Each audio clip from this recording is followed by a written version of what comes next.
basically to identify the constraints which are being faced by existing exporters and potential exporters.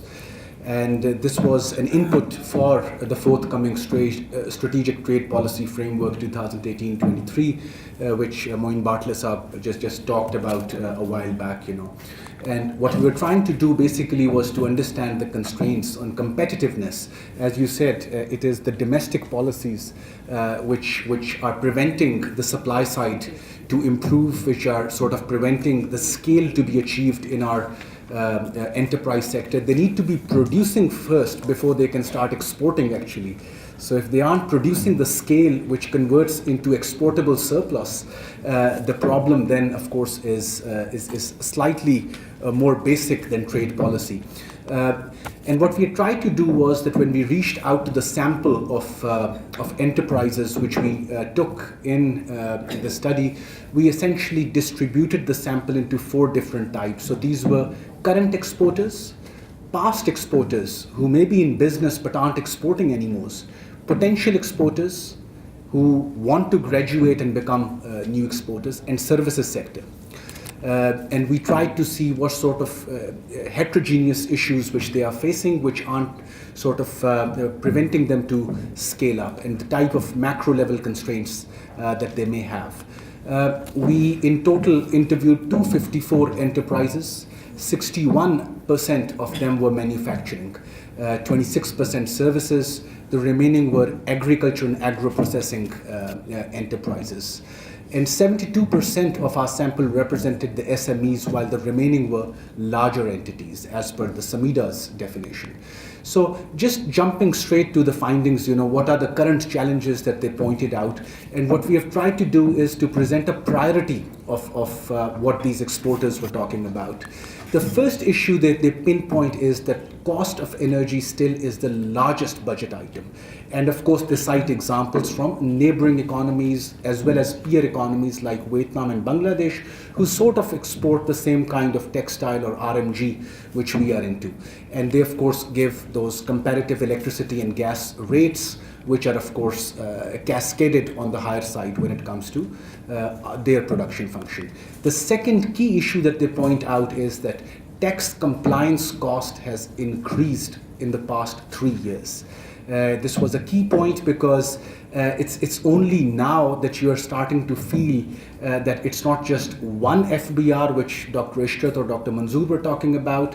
It is 12 other provincial revenue authorities as well who are knocking at your doors to do the filing. Perhaps there is a need to learn from our neighbor, which has now consolidated over 3 dozen indirect taxes and brought them down to under 12 taxes now. Third, they point out the need to expedite the customs processing reforms, particularly those customs reforms which are at the land trading borders, basically. So, those who are involved in trade with Afghanistan would know this much better, that starting from a trade volume of almost $5 billion US 3 years back, we are now under $1 billion with Afghanistan. The fourth issue was lack of financial intermediation. The previous strategic trade policy framework looked towards Central Asia, towards integrating our trade value chains with Central Asia. Unfortunately, with countries like Central Asia, now that we talk of Iran, for example, we don't have adequate banking channels. Our banking systems are not harmonized to open up the kind of formal LCs which you need to undertake. Similarly, the past exporters, the sample of past exporters also explained that the financing under state banks, export finance scheme and long-term financing facility needs to be expanded to SMEs and past exporters. It's much easier for the bigger businesses to benefit from EFS and LTFF and much harder for the smaller businesses.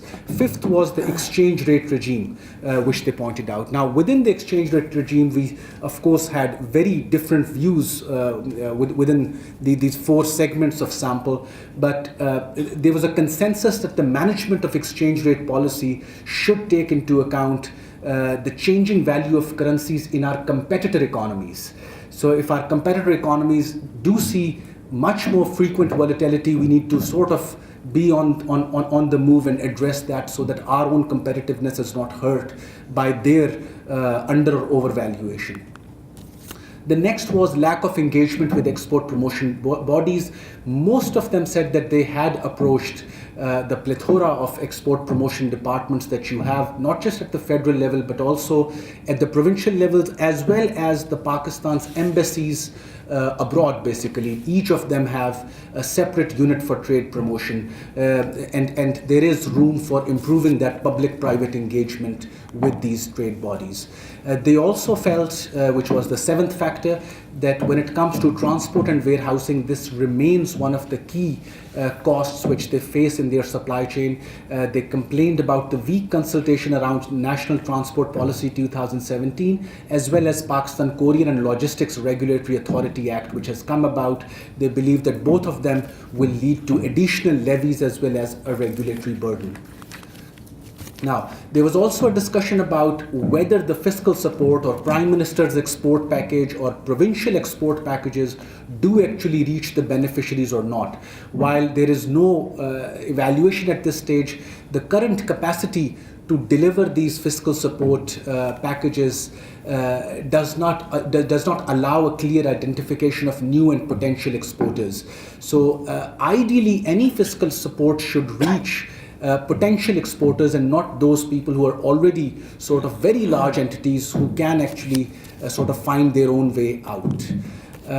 There was also a discussion around the role of FTAs and evaluation of GSP Plus, and most of the even existing exporters expressed that the envisaged gains from the GSP Plus agreement still haven't been achieved despite of the recent uptick in exports. There is some room to conduct an official evaluation how we can sort of improve our gains from the GSP Plus agreement. There are also layers of regulatory burden at the provincial level which needs to be accounted for. The last time we had this presentation right here in this room, APTMA had actually pointed regarding the 126 permits annually which they have to face, So even if this is an exaggeration and they have to face just 26 permits, this is even higher compared to our competitor economies. So there are other macro level constraints which I wouldn't go into. You have the presentation in front of you, and I would sort of jump to this slide which I have. The trade policy basically needs to be customized. We are a large country, we are a country with large potential, and we need to see that the response which SDPI was getting at a provincial level was very different.